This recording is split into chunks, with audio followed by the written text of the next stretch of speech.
Maria Amir Chahi, d'abord sur quelle idée, quelle philosophie repose pour vous ce principe de quota? C'est un principe de solidarité entre pays européens.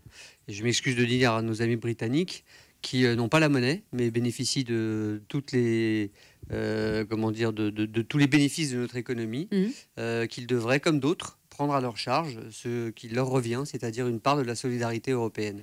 Bien sûr, c'est pas facile, on règle pas ça en 5 minutes, mais la question des quotas, c'est quoi? C'est la répartition organisée, régulée, par pays, nous sommes 28, de l'accueil de migrants. Alors, une fois qu'on a dit ça, on rentre après dans des sujets très compliqués. Quels migrants?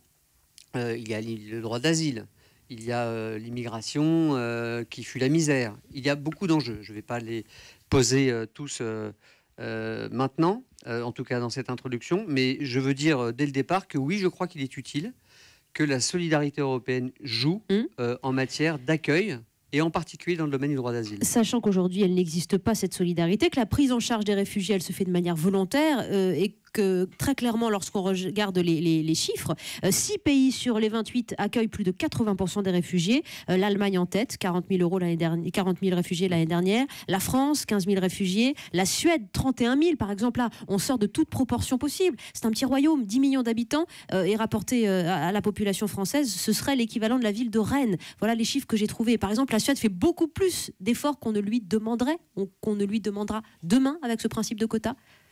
Sans doute, mais je crois qu'il faut, en fait, comme disent les Anglais, penser en dehors de la boîte.